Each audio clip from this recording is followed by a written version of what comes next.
Yo, kamusta? Dedication nga pala. Yan, ito yung araw na nag-shoulders ako. Yan, first exercise natin is lateral raise. Drop set yan. Hindi naman yung mukha ko. Napakapangit na. Halatang, yan talaga guys. Kaya talaga kapag pinupush mo yung sarili mo. Yan, pump check. Hey, what's up? Let's go. Yan, tas next naman natin is shrugs. So, yan, squeeze sa top. Alam mo sasabihin nyo, mas ngayon ko lang ulit idol. Well, like everybody else, fighting my own battles, bro. And, you gotta let off some steam sometimes. Gotta step back at social media sometime para maklear yung utak. Specifically, one thing I'm struggling with is lust.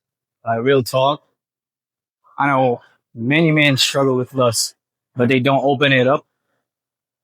But me, I'm open, bro. Like, I will admit that's why I'm not creating some content lately. I need to take a step back of social media shit like that, but niggas lust, porn and shit like that.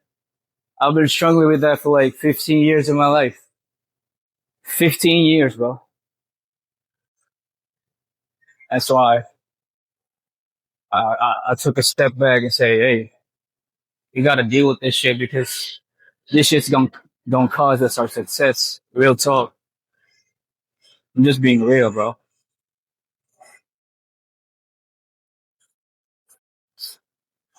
But hey, I'm here. I'm here, bro. Maybe I'm struggling. You're not seeing it, but everybody else, I'm struggling, bro. Only difference is I'm fighting back. Like I'm not letting it crush me. So yun, balik tayo sa shrugs. Too much yapping. Yan, shrugs, bang. Then next, tinuruan tayo ni Coach Dan. So ako, open ako lagi kapag may new learnings. Kayo din dapat guys. Solid tong binigay niya sa akin ng workout dito yan.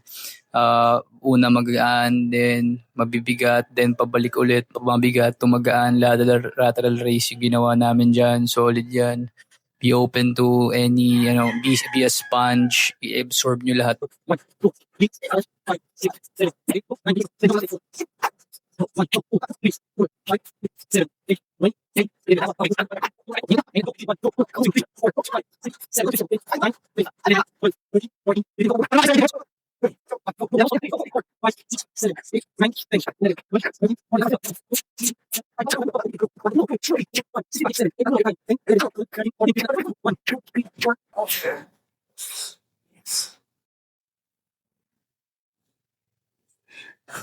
Kaya?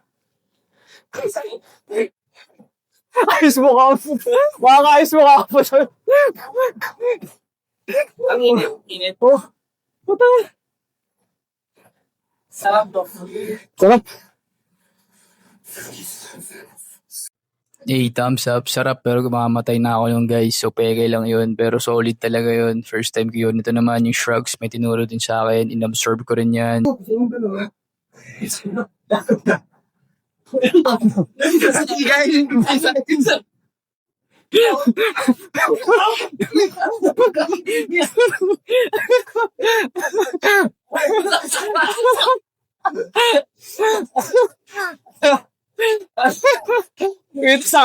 Kita sa camera yung mga pinagagawa nyo. Yun, balik tayo sa shrugs. Yan, Coach Iggy. Shoutout, Coach Iggy. Tapos, yan, shrugs ulit guys. Solid talaga yan. Talagang naramdaman ko yan kinabukasan. Yung shrugs na yan, na exercise. Then yan, pump, palong-palo. Balik sa shrugs. Tapos, yan, every set or every rep, dinadama ko talaga yan. Then, yan, nag-check din ako dyan ng pump. Nagpaturo ako sa kanila kasi medyo nag-struggle pa ako sa mga ibang, kung paano yung mga ibang poses. Pero yun nga, just be a sponge guys. Absorb everything. Lahat ng mega offer na magturo sa inyo, wag nyo i-reject. Pag meron kayong matututunan, always accept it. Always remember that you will need to have a mindset. You need to learn it all, not know it all person. And next guys, rear delts naman tayo. So pansin ko no nung last video yung maraming views yung video ko about sa semen retention, pornography, addiction, tsaka lust. And I feel like marami nakarelate dun.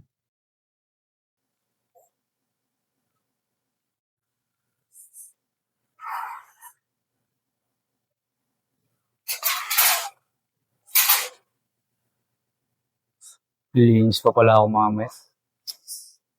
And again, kung nakaka-relate ka, kung pinagdadaanan mo ngayon is porn addiction, just know that hindi yan nakakahiya. Pero tol, kailangan mo siyang i-open, kailangan mo siyang i-admit, kailangan mong humanap ng taong pag-openan mo na malaki yung tiwala mo sa kanya para every time na ma-fall ka doon sa addiction mo na yun, kailangan mong i-open sa kanya, be accountable, have an accountability partner.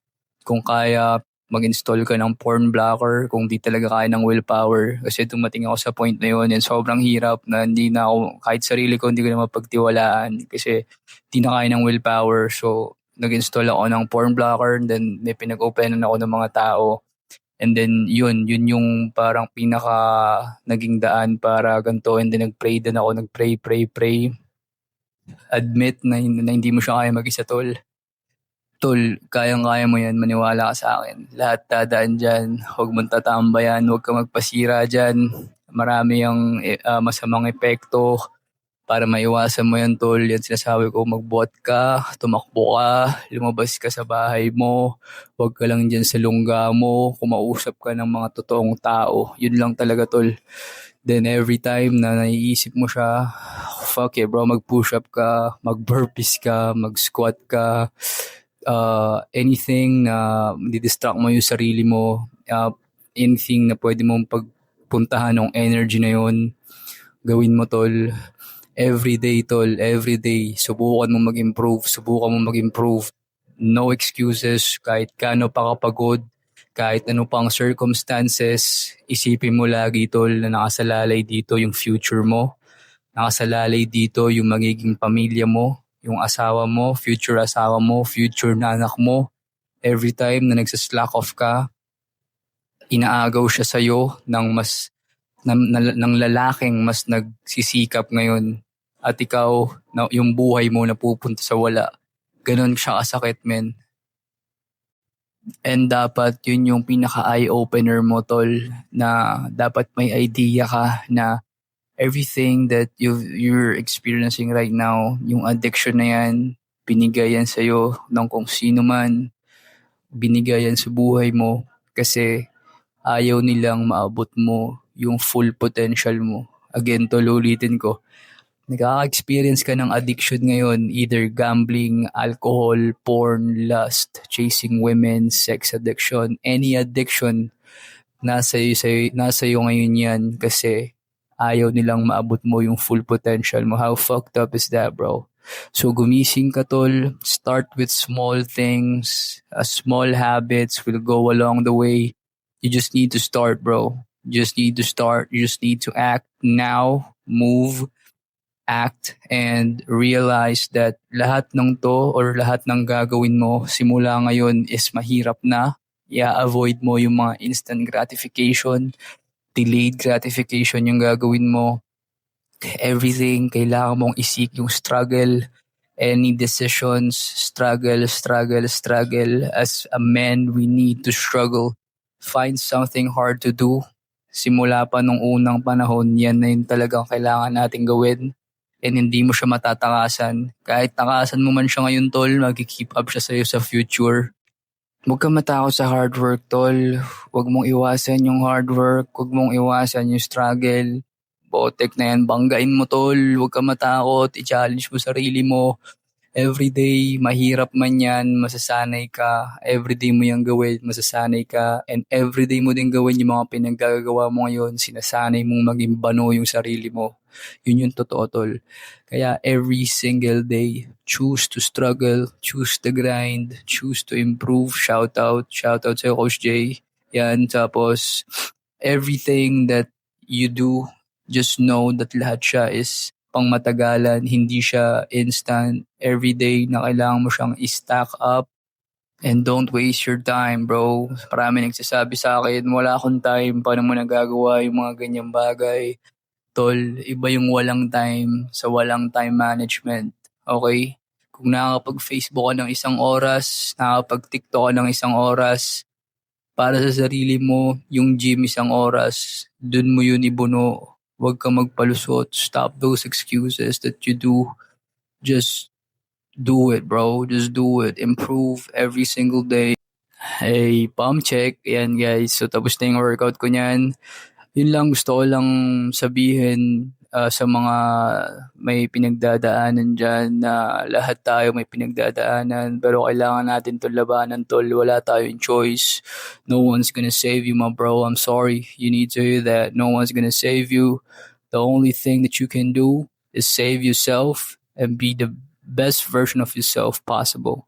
And always remember that as long as you believe in you, you'll always have someone who believes in you. Hey, bro, that's a bar, bro.